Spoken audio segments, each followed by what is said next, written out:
You see, in the past, you would have to take an SAT test to go into college, like a major university. Now, if you went into, like, say, a community college, like a 2-year institution, from what I remember, you don't really need that. You just have to, you have enough money? Okay, great, you can come in. Those were the people who basically, like myself, who got straight C's or lower. But in my instance, for whatever reason, I got terrible grades in high school, and I joined the Army. After that, while I was in the Army, I did go to college. I got great grades. Matter of fact, magna cum laude in my 4-year degree, my bachelor's degree.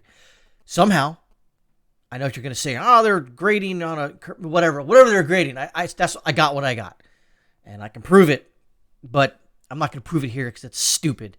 And then I went to a master's program, passed it.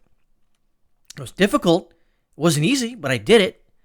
So, does an SAT test basically determine how smart you are? Not really. I guarantee you that if I would take the SATs test when I was 18 years old, I probably wouldn't have done well. Whatever the reason was, is that I didn't really. It's kind of difficult. You see, high school for me was just a waste of time because I already knew I was going to join the military, and I was just kind of like, looking at the clock, just counting down the time. I'm all right. Finally get a call from a recruiter when I was like 17. It was like the first recruiter that called me was the Army. He goes, "You think about joining the Army?" And I'm like, "Yeah, actually, yeah." And then I got the job I wanted, yada, yada, yada. 27 years later, here I am making this video about college.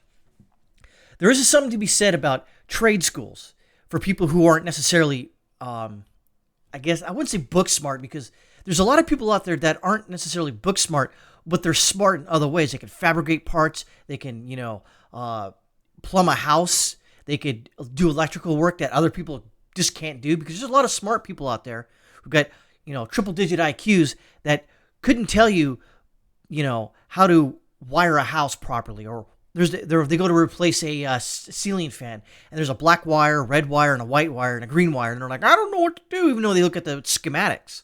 I can look at schematics, especially for helicopter schematics, and figure out how to take something apart. Remove a transmission, remove a T701 Charlie out of the number 1 engine off the Blackhawk. That's easy for me. I've done it. I could do it in my sleep. I could do it with my eyes closed. Wouldn't recommend it. And if I was the quality control or the TI, I would seriously have a problem with that. Having said that, University of California now will no longer consider test scores an admission process. Well, then that essentially makes a degree at a 4-year institution in California stupid, ridiculous. Why go there? That means like you're going to allow anybody and everybody come in there. Well, it may not be ridiculous. They may have a lot of people wash out way sooner than usual. But let's put it this way. If you're the wrong skin color, you're probably not going to get in as much as someone else who's got the correct skin color or the correct political ideology. The University of Color system will not consider SE or SAT or ACT scores as a part of its admission process through 2025, following a lawsuit that argued exams were discriminatory. Bloomberg Law reported Friday. I don't know how you can create a test that's discriminatory, but apparently you can. Just because you can't pass an SAT test or score high enough to get into a California state college, that does not necessarily mean you're not smart. It just means the test is probably not geared toward you. Then that's where they say, oh, that's racist. How is it racist or discriminatory? The UC Board of Regents voted early a year prior to phase out standardized testing requirements and admission and replace them with a new application by 2025. Students and advocacy groups sued the university. In August, a judge granted a preliminary injunction preventing schools from considering standardized test scores over the course of the lawsuit, according to Bloomberg. University agreed to extend its court-mandated policy. The debate over standardized testing has largely centered around claims. Okay, these aren't proven results, but just claims that the tests have a racial and wealth bias. I'm not sure how that's even possible. I just knew for a fact that if I got a hold of these SAT tests when I was 18, I don't think I was, dare I say, I wasn't mature enough, honestly, to do it. Even though I was mature enough to join the military And then they'll throw me an M4 and go, here, man, go and fire at this thing. Okay. Or go into a really difficult field for some, not for me, but for some, to learn how to work on helicopters, which I was an instructor for 3.5, 4 years at Fort Eustis, teaching young minds how to work on helicopters. There was a lot of people who washed out that just could not pass a test. And they got many chances, even beyond the regulations that required that if you fail 2 tests, they still got more chances. They got recycled into another class. Or if they were really bad, they got sent down the road to, I don't know, what else was at Fort Eustis? Watercraft, something like that. But there are some people out there that just can't take tests. And it's not necessarily their fault. However, it's not to say that these tests are biased in any way. It doesn't make any sense because they're just claiming there's just bias or wealth bias, but there's no evidence to suggest that. It's just a claim. I could claim that the California is run by psychopaths. Well, I mean, it's true, but it's just a claim. And people could say, well, no, it's not. They get a different political opinion than you. And so that's how you can go about that. But continuing on down here, as of February 2020 report, the UC Academic Senate, which mentions diversity 73 times.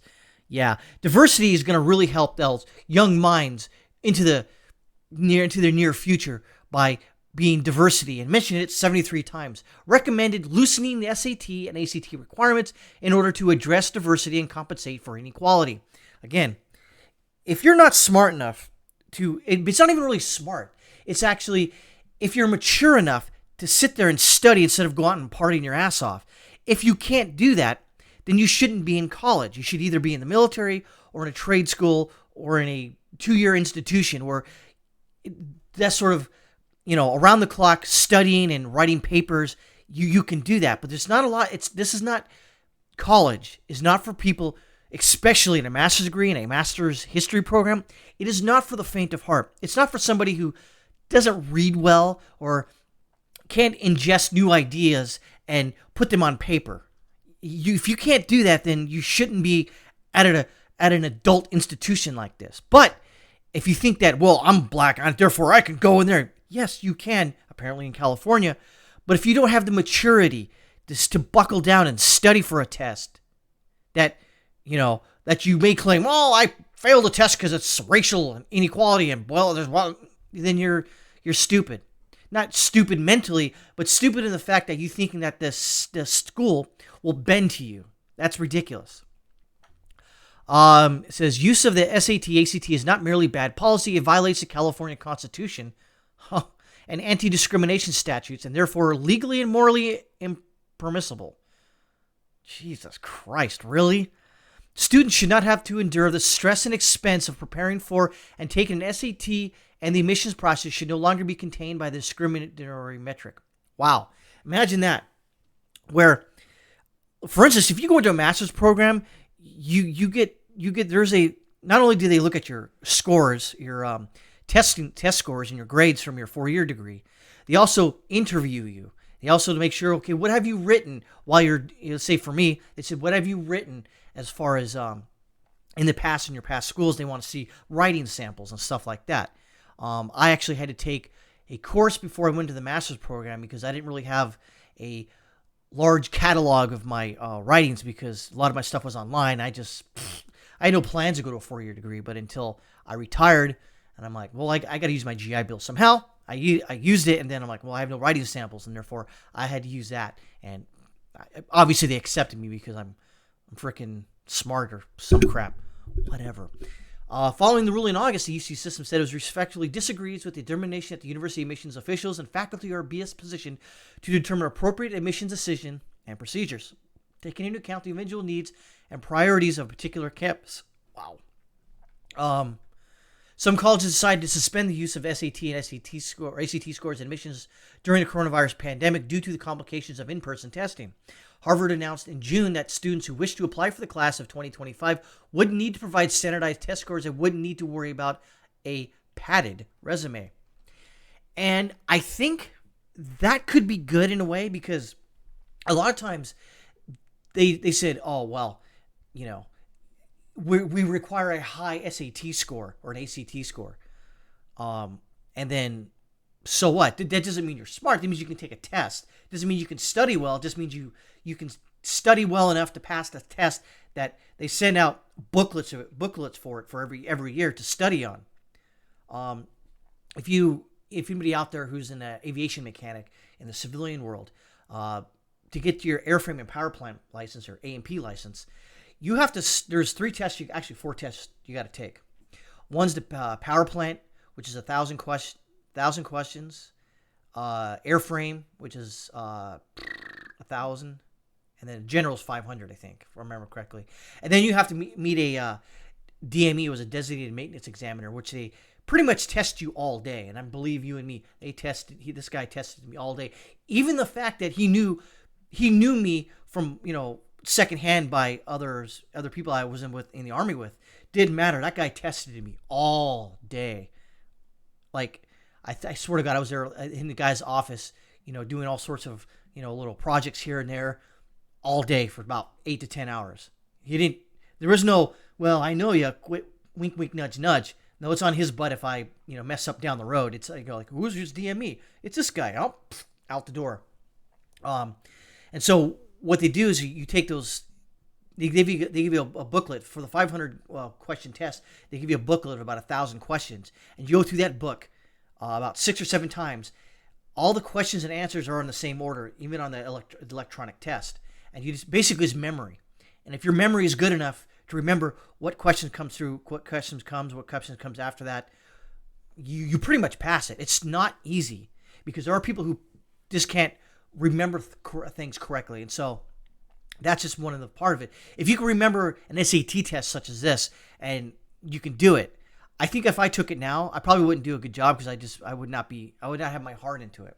But I don't know. I'm kind of on the fence about this one. I think that SAT and ACT tests don't necessarily measure the man or the woman properly as far as if they would be successful in college. However, you have to test them in some sort of way. You just can't accept everybody, and they're not going to accept everybody, if you know what I mean.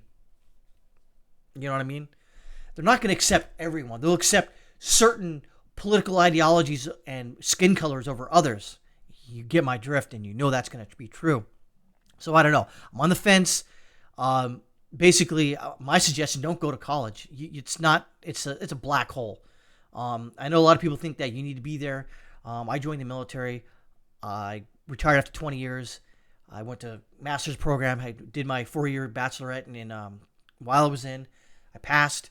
I did everything, but it doesn't make me any smarter than the next person. There's a lot of people out there who could be plumbers or electricians are probably way smarter than me, but they're not really good at, say, college work.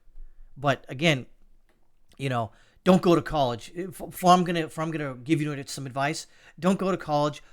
Find another path. But if you want to go to college, knock yourself out. But I, for one, would not recommend it ever, especially in this time where the whole college campus is run by complete freaking lefty psychopaths.